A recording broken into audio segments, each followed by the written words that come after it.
राहु का प्रभाव इतना गहरा है कि वे किसी साधारण व्यक्ति को अचानक करोड़पति बना सकते हैं और उसी तरह किसी अरबपति की सारी दौलत भी छीन सकते हैं।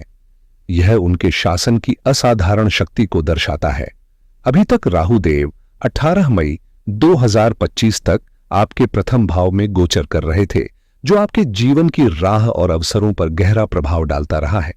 इसीलिए राहु को सरल ग्रह समझना गलत होगा, क्योंकि उनकी भूमिका और शक्ति जीवन के उतार चढ़ाव को नियंत्रित करती है और वे समय की धारा में अद्भुत बदलाव लाने वाले हैं। ऐसे दिव्य ग्रह को मैं विनम्रता से नमन करता हूं। आपकी 7:30 का समय कठिन दौर लेकर आया है और इसे महसूस करना स्वाभाविक भी है। 30 अक्टूबर 2023 से राहु महाराज आपके प्रथम भाव में अपने प्रभाव को मजबूत कर चुके हैं, जिससे आपके मन में कई उलझने और भ्रम पैदा हुए हैं। राहु अपने स्वभाव में भ्रमित करने वाला ग्रह है, जो आपको निर्णय लेने में असमंजस में डाल देता है, हर बात को अगर, परंतु और किंतु की चश्मे से देखने पर मजबूर करता है। फिर 29 मार्च 2025 से जब शनि भी आपके प्रथम भाव में प्रवेश करता है, तो ऐसा समझिए जैसे पहले से ही जल रहे जख्म पर नमक छिड़क दिया गया हो। आपके प्रथम भाव में चंद्रमा, जो हमारे मन का प्रतीक है, स्थित है, और जब उस पर राहु और शनि जैसे दो शक्तिशाली ग्रह एक साथ प्रभाव डालते हैं, तो मानसिक तनाव और चिंता का स्तर बहुत बढ़ जाता है। इस संयोजन से मनोबल कमजोर हो सकता है, लेकिन समझदारी और धैर्य से इस काल को भी पार किया जा सकता है। यह समय आपके लिए आत्मनिरीक्षण और मानसिक मजबूती का परीक्षण है, जो भविष्य में आपकी समझ और निर्णय क्षमता को और भी निखारेगा। यहां एक सकारात्मक बदलाव की बात है कि 18 मई 2025 से राहु देव अपने स्थान को बदलते हुए आपके प्रथम भाव को छोड़कर 12वें भाव में प्रवेश करेंगे, जो मीन राशि पर प्रभाव डालने वाला है, और इसी विषय पर हम आज विस्तार से चर्चा करेंगे। राहु को लेकर ज्योतिष में कई मतभेद पाए जाते हैं। कुछ विद्वान राहु को कुंभ राशि में शनि के साथ संयुक्त रूप में देखते हैं, जबकि अन्य उसे वृषभ या मिथुन राशि में श्रेष्ठ मानते हैं। वहीं धनु और वृश्चिक राशि में राहु की स्थिति नीच मानी जाती है। ध्यान रखें कि राहु केतु स्वाभाविक ग्रह नहीं, बल्कि छाया ग्रह हैं, जो आपके जन्म के समय नक्षत्रों के आधार पर अपनी क्रिया शुरू करते हैं। ये ग्रह आपकी जन्म पत्रिका के 12 भावों में कहीं भी स्थित हो सकते हैं, और उनके प्रभाव का निर्धारण उस राशि के स्वामी की ऊर्जा और स्थिति के अनुसार होता है, जिससे उनकी शक्ति और प्रभाव आपके जीवन पर अलग अलग तरह से काम करता है। यही वजह है कि राहु केतु की भूमिका सिर्फ ग्रहों की पारंपरिक स्थिति से परे आपके व्यक्तित्व और जीवन की राह को प्रभावित करने वाली जटिलताओं से भरी होती है। राहु महाराज की ऊर्जा कभी कभी किसी के लिए सौभाग्य लेकर आती है, तो कहीं दूसरी ओर चुनौतियां भी प्रस्तुत करती हैं, और यह पूरी तरह निर्भर करता है कि आपके जन्म पत्रिका में वे किस नक्षत्र और राशि में विराजमान हैं।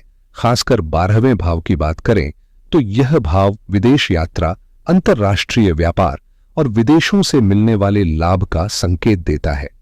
राहु खुद भी विदेशी मामलों का प्रतिनिधित्व करता है, इसलिए ज्योतिषीय विश्लेषण में राहु की स्थिति देखकर आसानी से पता लगाया जा सकता है कि व्यक्ति विदेश जाने की संभावना रखता है या नहीं।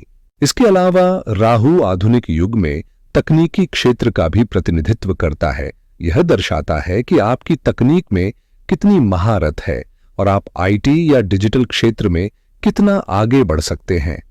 18 मई 2025 से दिसंबर 2026 तक राहु 12वें भाव में गोचर करेंगे, और यदि वे आपके चार्ट में शुभ नक्षत्रों और राशि में विराजमान हैं, तो यह समय आपके लिए विदेश संबंधी अवसरों और तकनीकी प्रगति का वरदान साबित हो सकता है। इसी दौरान केतु 6ठे भाव में रहेगा, जो स्वास्थ्य और रोजमर्रा की चुनौतियों पर प्रभाव डालता है। इसलिए यदि आपकी योजना विदेश जाने या अंतर्राष्ट्रीय स्तर पर कदम बढ़ाने की है, तो यह अवधि आपके लिए महत्वपूर्ण और फलदायक हो सकती है। अगर आपका कारोबार विदेश से जुड़ा है, या आप विदेश में नौकरी करना चाहते हैं, या फिर विदेश में पढ़ाई का सपना देखते हैं, तो राहु महाराज इस सफर में आपकी राह आसान करने वाले हैं।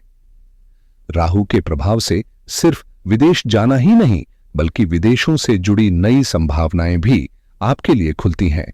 जैसे मल्टीनेशनल कंपनियों में रोजगार, ऑनलाइन माध्यमों से विदेशी आय के नए स्रोत या डिजिटल प्लेटफॉर्म पर आपके काम को वैश्विक पहचान मिलना। उदाहरण के तौर पर, यदि आप फेसबुक या इंस्टाग्राम पर रील्स बनाते हैं और आपकी पहुंच कम है, तो राहु की शुभ स्थिति आपके व्यूज और फॉलोअर्स बढ़ाने में मदद कर सकती है, जिससे आपकी डिजिटल मौजूदगी मजबूत हो। वीडियो के अंत में मैं कुछ प्रभावी उपाय भी साझा करूंगा जो राहु की ऊर्जा को सकारात्मक दिशा में लगाने में सहायक होंगे। यदि आपको यह वीडियो पसंद आए तो कमेंट बॉक्स में जय श्री राम लिखकर अपनी प्रतिक्रिया जरूर दें। इससे हमें प्रेरणा मिलेगी कि हम आपके लिए ऐसे ही ज्ञानवर्धक विश्लेषण लेकर आते रहें। याद रखें, विदेश से जुड़े अवसर सिर्फ यात्रा तक सीमित नहीं होते, वे आपके करियर, आय और विकास के कई नए रास्ते खोल सकते हैं जो आपने कभी सोचे भी नहीं होंगे। आने वाले 1.5 साल में अचानक ऐसी परिस्थितियां बन सकती हैं जहां आपके सभी लक्ष्य पूरा होने लगें और विदेश से आय के नए रास्ते खुल जाएं, जो सीधे तौर पर विदेशों से जुड़े अवसरों की तरफ इशारा करते हैं। 12वां भाव केवल लाभ नहीं बल्कि अप्रत्याशित खर्चों का भी प्रतीक है, इसलिए इस अवधि में आपका खर्चा बढ़ सकता है, खासकर अगर राहु आपकी कुंडली में शुभ स्थान पर नहीं है। इसके साथ ही यह भाव कानूनी झगड़ों और विवादों का भी संकेत देता है, इसलिए यदि राहु का प्रभाव कमजोर या अशुभ हो तो मैं सलाह दूंगा कि 7.5 के दौरान खास तौर पर ऐसे विवादों से बचना जरूरी है।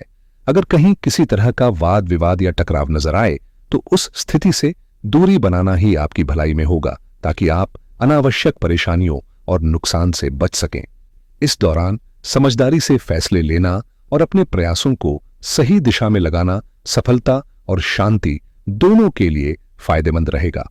अगर आप सावधान नहीं रहे तो बिना वजह किसी अनावश्यक विवाद में फंस सकते हैं और कभी-कभी ऐसी परिस्थितियां इतनी जटिल हो जाती हैं कि आप चाहे न चाहें मजबूरन उसमें उलझ जाते हैं, ठीक वैसे ही जैसे जबरन किसी को खींच लिया जाए।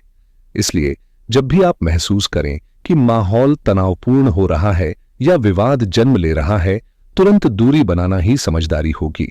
जब राहु आपके 12वें भाव में गोचर करेंगे तो केतु आपके 6वें घर में प्रवेश करेंगे, जो रोग, आरण और शत्रुता का क्षेत्र माना जाता है।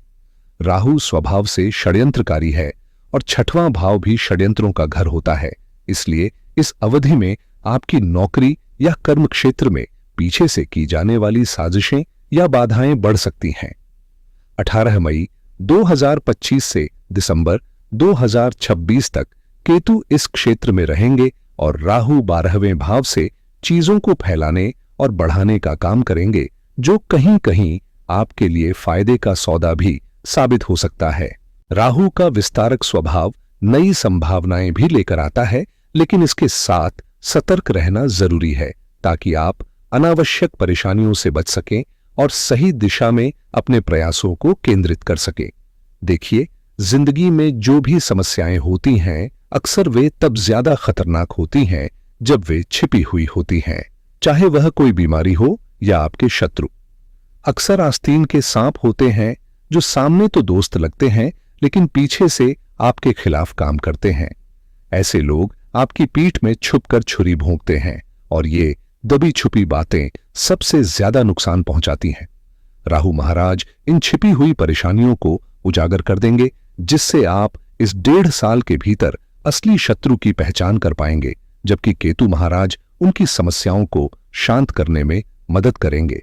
इसके साथ ही राहु का विस्तारक स्वभाव आपकी जिंदगी में छुपी हुई कठिनाइयों, जैसे कोई बीमारी जो पता नहीं लग पा रही हो, को सामने लाएगा। आप चाहे कितने भी डॉक्टर बदल लें या दवाइयां बदल कर देखें, जो परेशानी छिपी रहती थी, राहु उसे खुलकर सामने रख देंगे ताकि आप सही इलाज और समाधान की दिशा में कदम बढ़ा सकें। यही कारण है कि यह अवधि आपके लिए सचेत रहने और गहराई से खुद को समझने का वक्त है। जब राहु आपकी जिंदगी की छुपी परेशानियों को उजागर करेगा तो आपके 6वें घर में विराजमान केतु देव आपके लिए समाधान का रास्ता भी खोलेंगे। केतु, जो अलगाव और वियोग का प्रतीक है, इस स्थिति में आपके लिए वरदान साबित होगा, क्योंकि वह आपको उन बंधनों से मुक्त करेगा जो आपकी सेहत, कर्ज या शत्रुओं से जुड़े हैं। चाहे कोई बीमारी जो छुपी रही हो और निदान नहीं हो पा रही हो, अब उसका इलाज संभव होगा। साथ ही वे सभी समस्याएं जिनसे आप लंबे समय से जूझ रहे हैं, धीरे धीरे खत्म होने लगेंगी।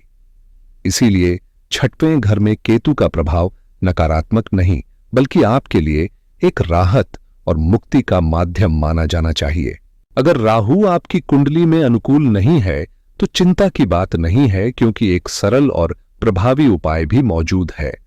शनिवार के दिन सूर्यास्त के बाद एक ब्राउन रंग के जटाओं वाला पानी वाला नारियल लें और उसे अपने सिर पर एंटी क्लॉकवाइज दिशा में 7 बार घुमाएं। फिर मंदिर में भगवान की उतरी हुई माला के पास रख दें। यह छोटा सा कर्म आपके लिए राहु के प्रभाव को संतुलित करने और जीवन में सकारात्मक ऊर्जा लाने में मददगार साबित होगा। इस तरह प्रकृति की शक्ति और आपके प्रयास मिलकर आपके कठिन समय को आसान बना सकते हैं। यदि राहु आपकी कुंडली में अशुभ स्थिति में है तो एक सरल लेकिन असरदार उपाय अपनाकर आप धीरे धीरे उनके नकारात्मक प्रभाव को सकारात्मक में बदल सकते हैं। हर शनिवार कम से कम 5 बार एक ब्राउन जटाओं वाला नारियल लेकर किसी डंपिंग ग्राउंड या नदी किनारे जाकर उसे वहां छोड़ दें। इस दौरान ओम भ्रम भ्रीम भ्रम सह रावे नमः मंत्र का 108 बार जाप करना आपके प्रयासों को और भी सशक्त बनाएगा। वहीं यदि केतु की स्थिति भी अनुकूल नहीं है तो इसके लिए भी एक प्रभावशाली उपाय है। शनिवार के दिन किसी हनुमान मंदिर में जाकर लगभग 1 मीटर लंबा काला सफेद चेक वाला रुमाल हनुमान जी के चरणों में समर्पित करें। यह रुमाल आपके केतु देव की शांति के लिए अर्पित किया जाएगा। इसे भी 5 शनिवार तक नियमित करना जरूरी है। इस तरह के छोटे छोटे कर्म आपके जीवन में राहु केतु के दोषों को कम कर मन की शांति और सफलता की राह खोल सकते हैं। यदि आपको यह जानकारी उपयोगी लगी हो तो इस चैनल को लाइक, शेयर और सब्सक्राइब करना न भूलें। फिर मिलते हैं नए अपडेट्स के साथ।